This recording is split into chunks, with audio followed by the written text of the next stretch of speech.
So, AmblesideOnline.com, free curriculum.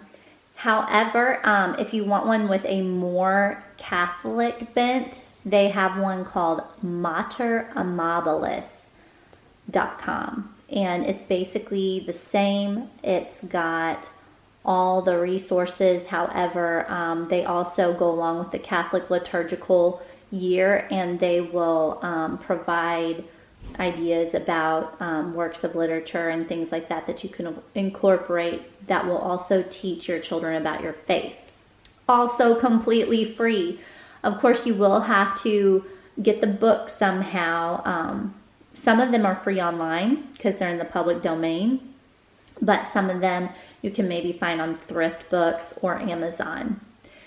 So, or Hoopla. Our public library does something called Hoopla, and you can, rent some books on, like, that you can watch on your Kindle or on your phone or things like that.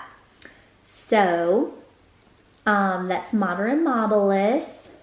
And, okay, and so I was also going to touch on, you may find out about Waldorf homeschooling or Steiner education, and I have also been interested in that. If you Pinterest, Waldorf education, you will find so many beautiful, it's just a very beautiful, very wholesome type of education. It is also very different from conventional education. Almost so different. I mean, some people love that it's so different, but they delay reading, and really Montessori is kind of like it in the same way. I've heard it described. The difference between Montessori is they call what children do work, and Waldorf calls what children do play. So anyway, you can look more into that. I am not an expert on it all, even though I've done lots of research. In Montessori and Waldorf, aesthetics are considered very important to the child's learning. So the way you set up their learning environment. Now, I'm just going to boil it down to you. I mean, we could go on and make a whole new video about each of these learning styles, but I'm going to boil it down to you, for you, my favorite resources in the realm of Waldorf, or that I found by being interested in it. My number one favorite Waldorf thing I found was a book by a man called Kim John Payne. He's Australian and he's a child psychologist, and he wrote a book called Simplicity Parenting. It's beautiful. I love it. Highly recommend it. And so much of learning styles and these resources that I'm recommending to you, maybe it just appeals to me personally. Maybe it's not an across the board thing, and that's okay. I think that it takes a lot of different flowers to make a garden beautiful. So if you don't agree with me, there is still a place for you in my heart and in my world, so don't think this is just like a do or die. This is what's cool. So, but I really resonated with that book, and it was really helpful for me. Another person within the realm of Waldorf that I have found helpful and interesting is a YouTuber. Well, she's not really a YouTuber, but she makes YouTube videos. She's the owner of a toy company, which has beautiful and very expensive toys called BellaLunaToys.com, and her name is Sarah Baldwin. She was a Waldorf teacher, and she also homeschooled her 2 sons for a time. And other than that, they were in a Waldorf school. And I really enjoy her videos. I enjoy learning more about Waldorf through her. And okay, all of those resources listed for you down below. If I forget something, please let me know in the comments and I will get that added to my description section.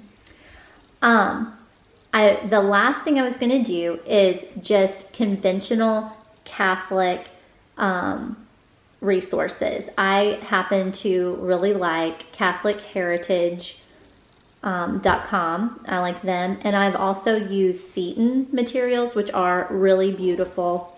I like Catholic Heritage because it just has a very sweet and homey, sort of feel about it. The younger years are very simple, and the older years are also, there's just a wholesomeness about it that I really enjoy. And like I said before, Moderamabilis.com is its own Charlotte Mason Catholic curriculum. So my current style is to merge Catholic Heritage curricula, like their workbooks and things like that, which is very conventional schooling, which I'm just comfortable with because, that's how we were raised. That's how what our families are used to. And I'm not saying that's a bad thing. I don't have to be completely outside the box because I'm a homeschooler, and I've learned a lot along the years, but I really enjoy Catholic Heritage curriculum mixed with Mater Amabilis, which is the Charlotte Mason free online thing. So I like mixing in their book list and their the things that they say to learn, but we kind of put that in our already workbook and spine-based curriculum. But I have come across some amazing books I don't think I would have ever found if it had not been for kind of a Charlotte Mason bent.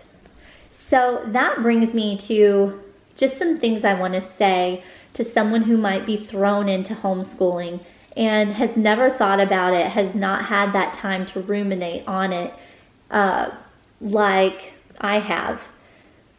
So I would say if I had to, cut what I think and what I learned down to some key points, it would be, as regards to resources, there is plenty of stuff online that is free.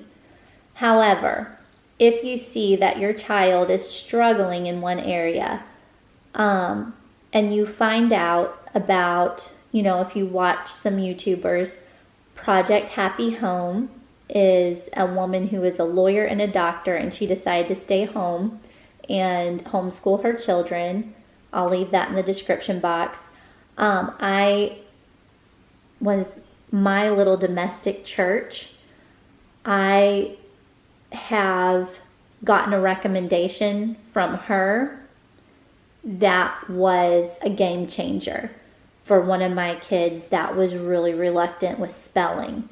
Like if you said, sit down and spell such and such, it would just be like you just ask somebody to build you a house from scratch, and it was sequential spelling, by the way. If you have a child that's struggling with spelling, sequential spelling, game changer. Got it from her. But I have been watching homeschoolers on YouTube for years and years. So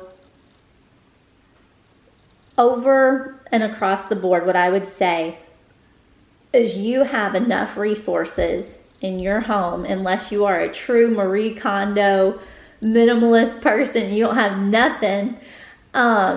You probably have enough resources in your home to get started.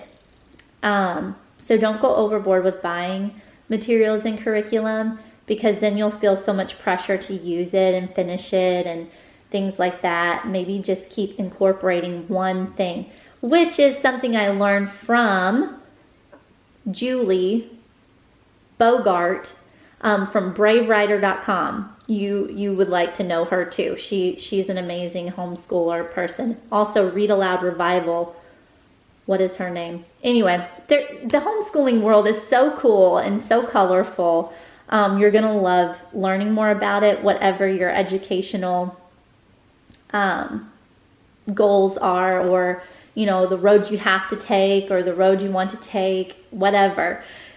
So Julie Bogart, she said something one time that really resonated with me, and that was just do one thing. Concentrate on one thing at a time. So say you want to read a chapter book together. Well, establish that every day we're going to read a chapter of this book.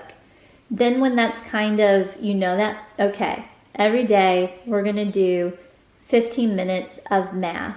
Maybe you'll increase that to 30 minutes over time, or a whole lesson. I use Saxon and MCP, by the way, which you can find used books of those on Thrift Books or eBay or Amazon for cheap, like a textbook for $5. I use the same math with my kids as what I used when I went to school.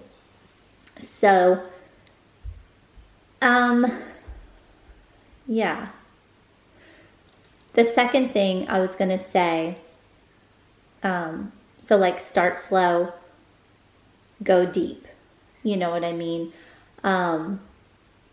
It's kind of, if I had to give it a header, it would be kind of like this idea of excellence over perfection, but also this saying I heard one time that really resonated with me, and it was, who you are as a person is more important than what you teach.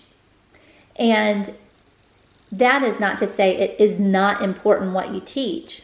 It is. You're supposed to know that it still is important. But even more than that is that you are present as much as you can be. I know you guys are worried and you have total reason to be. But you're present, you're patient, you're kind, you're striving to be the person that you want to be and the person you want to give to your children. You're not always going to hit the nail on the head. And I really wanted you to know for sure, I don't always hit the nail on the head. I mean, what I am relaying to you is philosophies that have helped me, not that I embody any of these philosophies, no matter how much I would wish to. So you're going to have bad days, and you need to, love yourself, forgive yourself, ask your children, I'm sorry, mommy is stressed. I haven't done good today. I'm grumpy. Apologizing and extending forgiveness are extremely important life skills to have.